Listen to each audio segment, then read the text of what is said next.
is ridiculous. That is not what we teach in Science of Mind. That is not what we teach at CSLDallas. We teach that you are unlimited. There is a power for good in the universe. It's available to all, and we can use it. I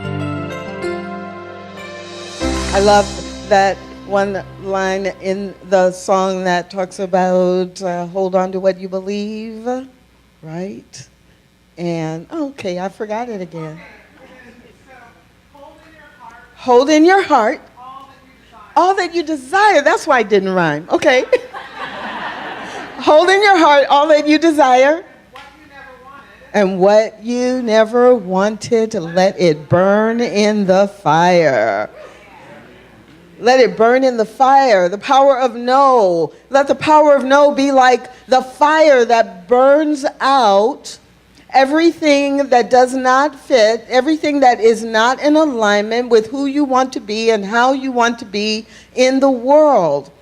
And this song, Believe, just captures so much of what we teach.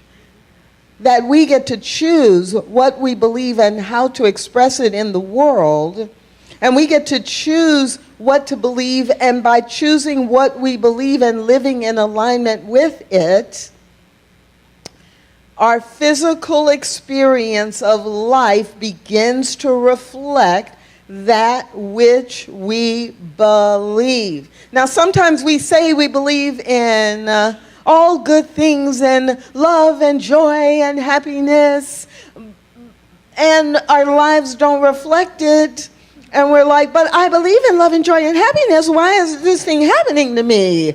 Why do I have this diagnosis of cancer? Why did this relationship end? Why did I lose my job? Why is my house being foreclosed on? Why don't I have more money in the bank at the end of the month? All of these things aren't happening. And my question to you would be, don't tell me what you say you believe. Show me in your actions what you truly believe. And let's see if you're moving toward that. Because often the truth is what we truly believe is creating cages of limitations. What we truly believe is different from what we say we want. What we truly believe results in us experiencing this idea or an experience where we feel caged in by people, circumstances, or conditions in our lives. So today the focus is on no limits. Like, how can we use the power of no to experience no limits in our lives? How can we use the power of no to gift ourselves freedom from cages of limitations? And I'm going to quote a lot from our book of the month. It's our last week of the month. It's our last opportunity to really dive into the power of no in a specific way. So I'll be quoting quite a bit from our book of the month, and hopefully encouraging any of you who haven't purchased it yet to go, oh, maybe maybe I should buy that book. Maybe I want to buy that book. Maybe there's some tips in this book that could help me. So let's start with this question. What cages have you built around yourself? What cages have I built around myself? What cages have I created that limit me? How have I brought into a belief or a pattern of behavior, habits that have actually kind of locked me into a smaller space than I could be filling in the world? Now, there are all kinds of cages, and, sometimes we say we box ourselves in, or we are a victim of other people's choices. But really, in our lives, over and over and over again, if you're anything like me, you can think of examples where you are creating limitations. Now, let me say this clearly, and I might say it another time, because it can be a little confusing. I am not suggesting that you never set boundaries, healthy boundaries that allow you to be guided, allow you to interact with people in a healthy way. So as I'm talking about and asking you to think about what cages of limitations you may have created for yourself or that you are limiting yourself to, I'm not talking about, those kind of boundaries. I'm talking about the times when you don't even allow yourself to move into who you could possibly be. In 1998, I self-published my first book, and that comes to mind for me because for about 2 years before that, as a member of National Speakers Association, I'm getting all this great input about how to be successful as a professional speaker, trainer, consultant out in the world. And one of the common things that people would say is, and you've got to have a book. You've got to have a book. I mean, your book is your calling card. Your book is the way people get to know about you. If you're going to be a professional speaker, you must have a book. And I had created for myself a cage of limitation. Even though I was a good writer, even though I loved to write, I had a belief that no one's going to buy a book for me. Who am I to write a book? Well, I want to write a book. I really do. I want to write a book, but I don't really know how to write a book. And for more than 2 years, I didn't consciously, like every week, say, Tracy, you're not good enough to write a book. But my true inner belief was that I couldn't write a book. Until I chose to write a book, right? Until the desire to become an author was bigger than the past old belief that I couldn't write a book or no one would buy a book for me, etc. And no one outside of me told me I couldn't write a book. In fact, I had dozens of people saying, you've got a great story, you've got good information, you should write a book. Can't wait to buy your book. Have you written a book yet? It was me creating a cage around the idea of writing a book. And for me, what happened in that particular instance was I was preparing. I was thinking about marketing for the next year and how I wanted to market myself. And I was dreaming, actually. I had a dream that I saw myself on the platform being introduced, and the person who was introducing me said, and welcome our speaker today. She's the author of 6 books on blah, blah, blah, blah, blah. And when I woke up, I remembered that. And so I began to replace the cage with a different belief. Well, I'm the author of 6 books. They're introducing me that way. I guess I better write the first one. And literally, I set a goal that within 5 years, I'd have 6 books. So that would be a true introduction, right? But I had to change my belief about what was possible in order to get out of the cage. So when we begin to notice what the cages are that we have created that limit us, for me, one of the things that I do is I ask myself, is this cage, is it keeping me in, or is it keeping others out? Do I have this cage of limitation? Is it serving me by keeping me in? Like for whatever reason, I'm choosing not to show up as my authentic self, and it's keeping me in and protecting me because I'm afraid or for some other reason? Or have I created this belief, this cage of limitation, in order to keep other people out? I don't want to be influenced by them. I don't want to be doing something the way they want me to do it for whatever reason. And if I'm creating the limitation and I know that Val has something I can learn from, and I need to talk to her about it, but I create this barrier that I'm not gonna talk to her because, she's this really talented, well-known artist, and I'm not going to be able to do it the way she does it because she's so talented. And so I'm just going to live in my limit. When my inner voice is saying, talk to Val because she's so creative, she may come up with a logo for that or something that you need. I don't know. But if I live in the cage, I push people away or I hold myself in. Now, Dr. Phil would say, how's that working for you? What I ask is, when you notice that that's what you're doing, why are you hiding? What are you protecting? Why are you hiding?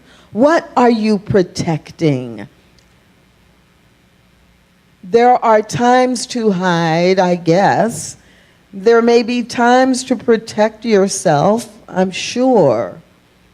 But ask these questions in the context of, what do I really want in my life?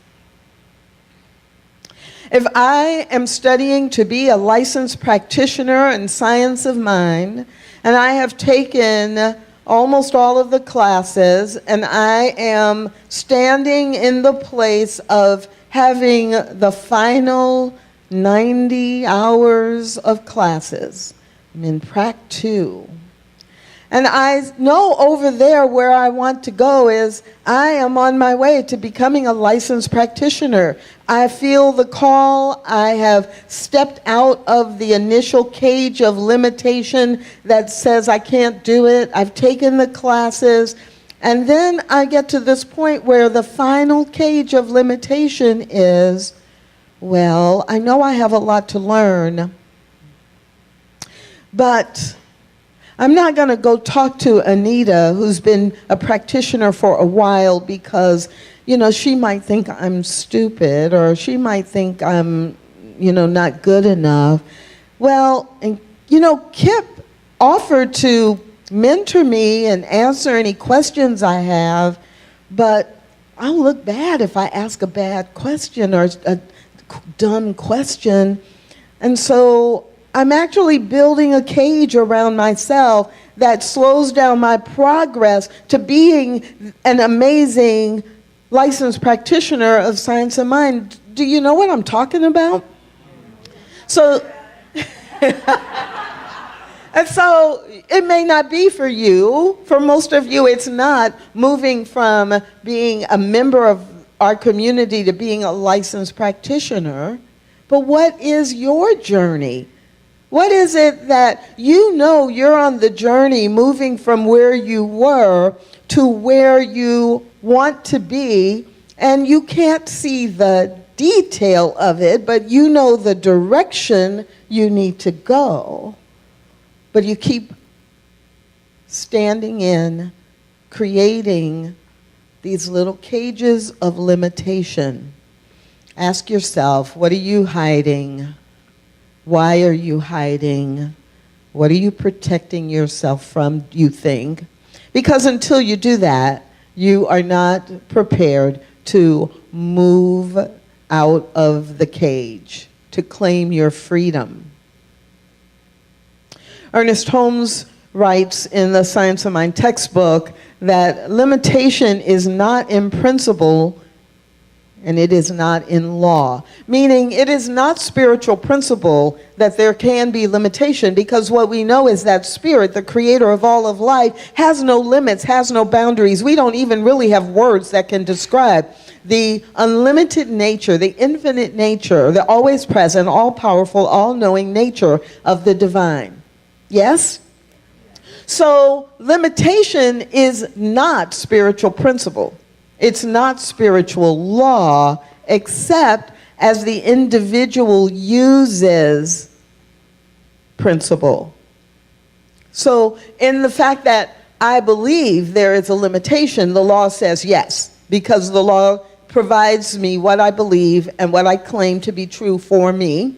And so as I'm using spiritual principle to give me what I focus on and what I believe and what I pay attention to, then the law is working. But in the neutral spiritual principle, the neutral spiritual law, there is no limitation. So the cage you're in, the cage I find myself in, is one of my own making. Now, some of you are like, okay, Tracy, we got it. Could you stop talking about limitation? I came to church this Sunday for some uplifting inspiration, and you have like taken me down to the pits of the bottom of the floor of the cage. Would you like to know how you can be free of the cages of limitation? Yes. Ah, cool. Good thing you said yes, because I was going to go there anyway. So the authors in the book make it really clear. One, there's power in no, so you have to learn to say no. And when you learn to say no, you are opening yourself to the possibility of reinventing yourself. Reinventing yourself. This book is pretty amazing in many ways, as you've heard several times this morning. And beginning on page 197, after telling you how to say no and how to use the power of no to say no to things that are not healthy for you, to say no to people who are not healthy for you. The book provides you resources and ideas and activities and suggestions to be able to use the power of no to say no to circumstances that shut you down and keep you in cages. It gives you 7 different ways to learn and apply the power of no. And then they get to page 197. And the headline on page 197 is The Roadmap to Reinventing Yourself. And in the next 10 or 12 pages, they give you 50 different steps on the roadmap that allow you to reinvent yourself. So for all 50 steps, you actually will have to read the book, because I can't go through all 50 steps unless I talk to you like this, and then you wouldn't understand what I'm saying. But I would go through all 50, and then you wouldn't be able to use it because I wouldn't be able to talk about it enough. So I'm just going to pick out a few of them and then tie that together. Because truly it's up to each one of us to be able to reinvent ourselves. Everyone is capable of doing it, and every one of us experiences many, many, many times in our lives where it's time to reinvent. It's easy to think about the really big times, right? You lose your job and you need to reinvent yourself for the next job, or a relationship ends and it's time to reinvent your life so that you attract and then develop a relationship with someone that mirrors exactly what you do want to have in the world. But literally every day, we have small opportunities to reinvent ourselves. When we wake up in the morning and we set our intentions for the day, sometimes we are in the process of reinventing ourselves. So remember, in the mind of God, there is no big or small. So reinventing ourselves, when we are doing that, we are able to tap into the power for good in the universe that each one of us can use. And Spirit doesn't know whether it's a big thing or a little thing. It is just responding to our self-awareness that it's time to reinvent ourselves.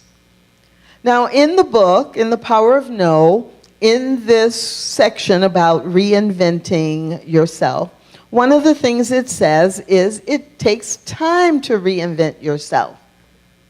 5 years is pretty normal for a major reinvention. Now, in the world of business, we talk about that as it takes 5 years to become an expert on a topic or a field of study or expertise. And that makes sense because the research talks about it taking 10,000 hours to actually not just change your life, but become an expert in something. If you work 40 hours a week, 50 weeks a year, that's 2,080 hours.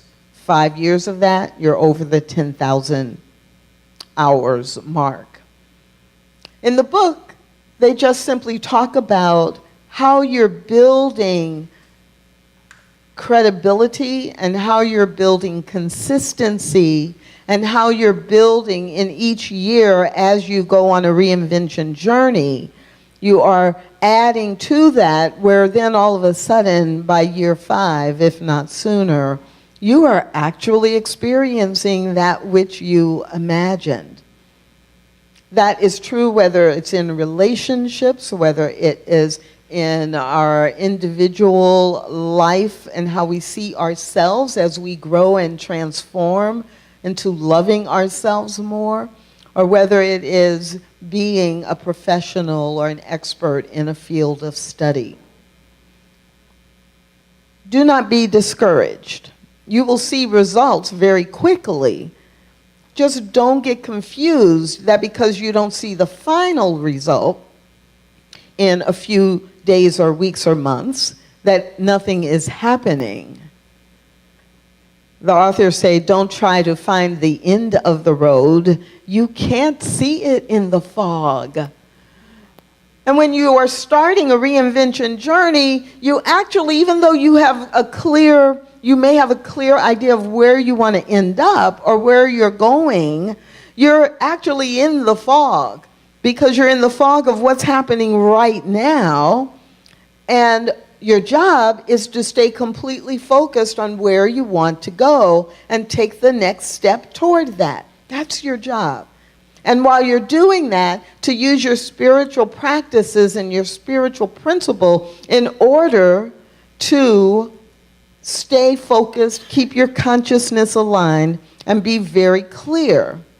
It's one of the best uses of the law of attraction, which we talked about in the Science of Mind class today.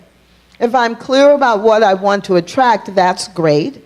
And with everything I tell myself and every activity and every relationship, as much as possible in my life, I want to be in alignment with that, because where I put my attention, where I place my energy, how I show up in the world, that's what I'm going to get more of.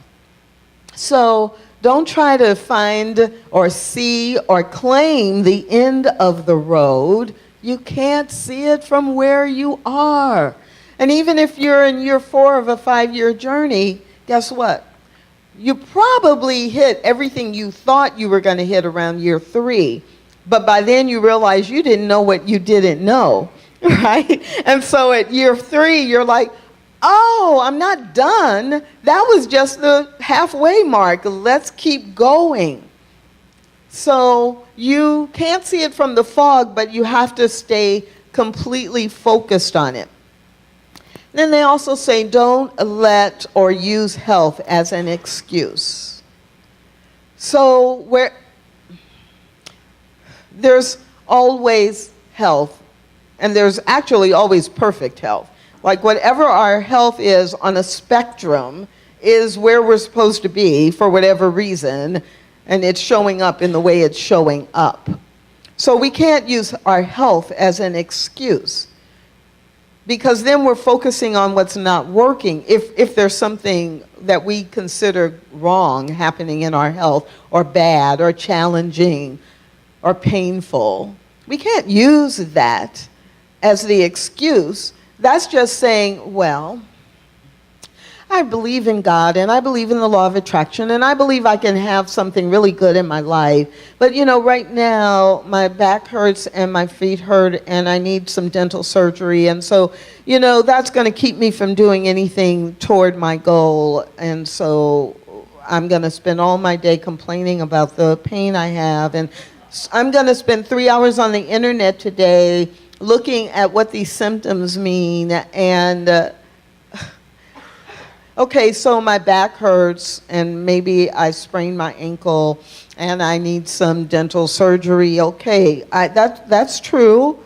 I'm going to spend, 30 minutes of my day taking care of the details of that, finding them, taking the medication that's been prescribed, or scheduling a massage to loosen the muscles in my back, or calling 3 friends and getting a referral to an oral surgeon. But I'm going to spend 12 hours of my day saying, even with the pain in my back, and even knowing that I need to schedule this surgery, I'm going to do one thing. What can I do? Can I read a book? Can I find a mentor? Can I research? Can I be in prayer? What can I do, even with the physical limitation, that allows me to remind myself what I'm really focused on and where I'm really going? Because this back pain and this foot pain and this dental situation does not define who I am. It's just what's happening today, this week. And so the authors are really clear about that, how often we allow what's going on in the physical, especially if it's our health, and not just our physical health, but our mental health and our emotional health. That we let those get in the way as if they are bigger than God, as if they actually have control over who we are and what we do, instead of just being a reflection or a reaction to something that is happening in the physical, mental, or emotional. Yes, my heart is broken, but I am not broken. And so what is it that I can do today that reaffirms for myself and the universe that I know I deserve to be in a perfect relationship for me, where it is mutually respectful and mutually enriching, and I am an example of joy? Oh, okay. What is one thing I can do that reaffirms it for me and reminds the universe, I know where I'm headed. I am not going to be stuck here. Winston Churchill said, if you're in hell, if you find yourself stuck in hell, keep going.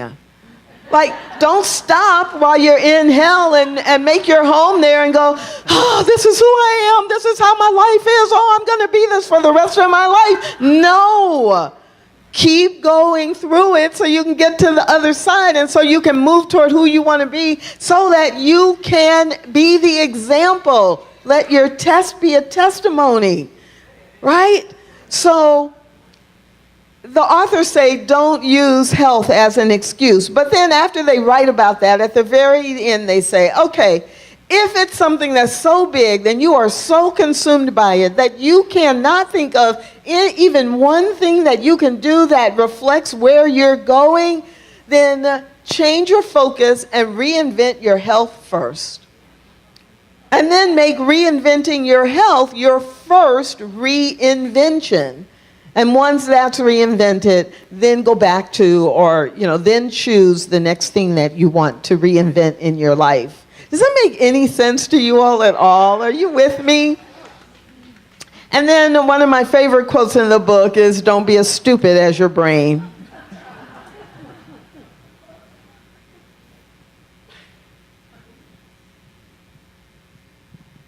So in this section on the roadmap to reinventing yourself, there are like 50 questions that people often ask when they're reinventing themselves, right? And they comment about each one. So this question was, I'm reinventing myself. What if I get scared?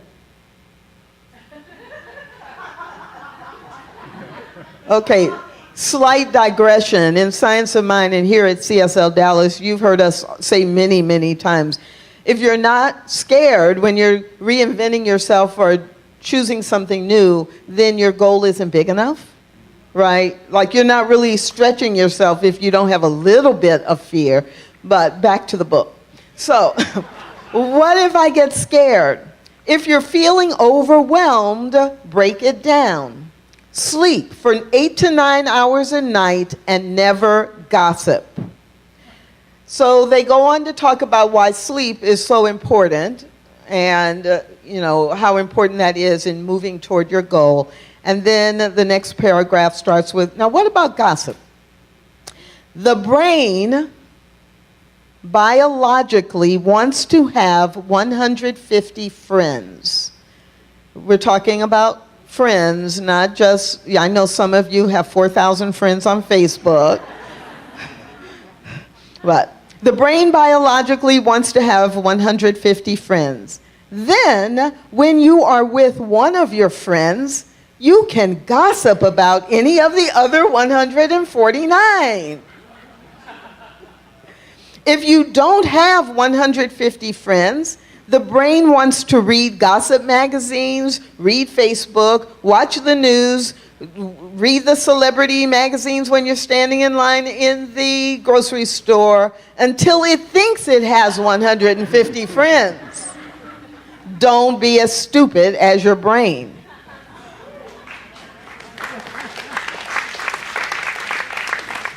Don't be as stupid as your brain, your ego, which is telling you things you need or should do, when really when you have that inner calling and you're reinventing yourself, what you should do and the direction that you should go. Right? The power of no in action is what allows you to say no to the superfluous distractions because you must find time for you. The power of no in action is it gives you the freedom to move into what you want to have, to let go of and to release old patterns and false beliefs in order to create what you want. That is the power of no in action. And that's what we've been talking about all month. The choices you make today will be in your biology tomorrow. And when they are writing about this in the book, they talk about if you choose to be angry, if you choose to have judgment, if you choose to continually stay in fear and not do anything about it, that's going to show up in your biology, in your body. You're going to experience anxiety. You're going to experience disease. You're going to experience separation. The choices you make will show up in your biology, in your experience, in the physical experience. So why wouldn't you choose that which is in your best and highest good? Why wouldn't you choose to move towards your spiritual magnificence, which is part of our vision statement? Why wouldn't you choose to say yes to what's important and what is nurturing for you? And the most powerful yes actually is usually preceded by a very clear no. No, I will not spend 4 hours today playing free cell because I want to work on my next book. No, I will not spend 6 hours every Saturday with someone I care about, but they're really negative because right now I need to have positive energy around me. So I will say no to what doesn't nurture me and move me and represent the best of me in order to say yes to what is moving me forward, what is moving me toward that spiritually magnificent expression of life that I have been created to be. So if any of this resonates for you, I just want to remind you that reinvention is something that is happening to us, all of us, very frequently. The authors say reinvention is ringing at your door all the time. And in fact, reinvention is ringing the bell in your life today. What is it time for you to reinvent? What's calling you to be bigger, to be better, to be bolder? What is the opportunity that keeps whispering to you, you can do this? Why don't you try that? The bell of reinvention is ringing for you right now. Today. Ernest Holmes said, no person whose entire time is spent in contemplation of limitation can demonstrate freedom from such limitation. If you are spending a lot of time focused on the barriers that keep you from doing what you know you're supposed to do, if you are spending hours and hours in the course of a week lamenting what is not working, then there is no way you can be free of it, because you're the one who's spending time talking about it, thinking about it, interacting with it. And so what we teach is that we refocus our attention, we shift our attention, right? So this is what I'm quote unquote struggling with. And I'm in a battle with it. I'm going to fight it, right? I'm going to beat it down. It's going to get out of my life. I'm still engaging with it. So we teach, just make a quarter turn. Just make a quarter turn and say, what is true about Spirit expressing in and as me? What's my opportunity to have a life that I love, and what would that look like? Where am I to make a contribution in the world? Do I have something to teach? Do I have something to practice? Do I have something that is mine to gift to the world in the way that I can do it? There are a lot of people in the world who sing. Millions of people who sing and write songs. Does that change the fact that Robin Hackett has a gift to give? No. So don't get stuck in the idea that, well, there are already, other people doing that. Oh, well, there are other people who, are established. Oh, there are other real estate agents. There are other consultants and speakers. There are other bank tellers. There are other moms and dads. I couldn't possibly be being called to do that.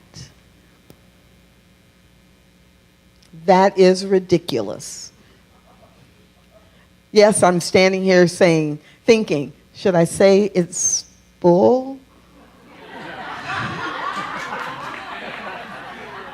Well, the whole thing.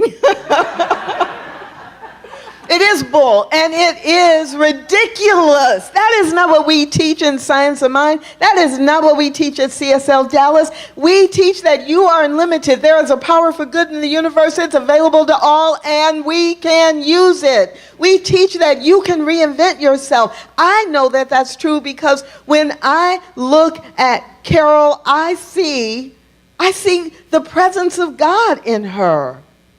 When I look at Linda across the room, I see the kingdom of God seeking to express as her and through her. When I look at Ifalola, I see the beauty of God saying, here I am.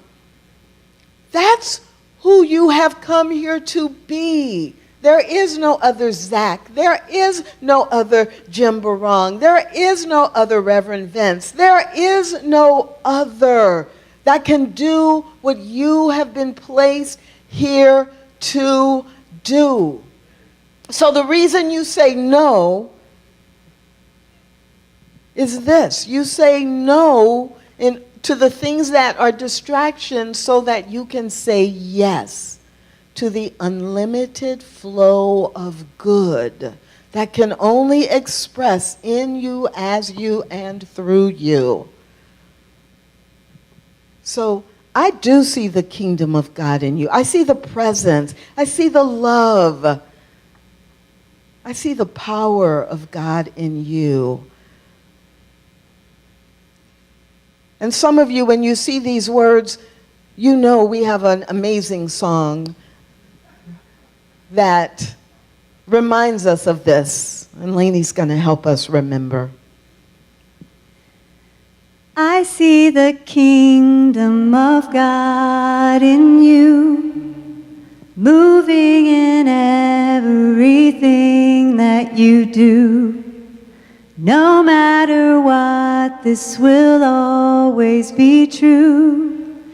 I see the kingdom of God in you. Sing it with us. I see the presence of God in you, moving in everything that you do. No matter what. No matter what, this will always be true. I see the presence of God. Turn to someone near you and you. sing to them. I feel the power of God in you, Look around. moving in everything that you do. No matter what the condition. No matter This what, will this will always be true. I feel the power of God in you. So take that in. I see the love of God in you. Sing it to yourself. Moving in everything Nothing that can you stop do. it. No matter what, this will always be true. I see the love of God in you. This is what is true. I see the love of God in each one of you. I see the presence. When you look in the mirror, do you see it yourself? As you are reinventing yourself, sing this song to yourself. Remember the lyrics, no matter what the condition is. The truth is that the power and the love and the kingdom of God is seeking to express in, as, and through you. Will you allow it? Will you claim it? Yes. Then let us anchor this in prayer. Right here and right now, in this very moment.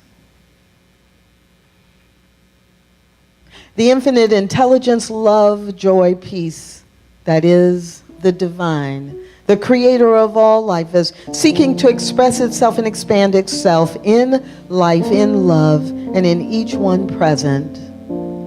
There is no exception. And so I speak this word and I claim it for myself and for all within the sound of my voice. That now is the time, this is the moment to reinvent. Reinvent using the power of no to push away anything that is out of alignment with this perfection. Reinvent to say yes, using the power of no to what doesn't work to say yes to what does. Right here and right now, I am so grateful for knowing this is unfolding. It is love and good. I will not be distracted by anything else. And so with relaxed acceptance, I simply breathe this all in and know that it is already complete in the mind of the divine. And so it is unfolding in physical manifest universe now. We let it go. We let it be. And we affirm it together by saying, And so it is.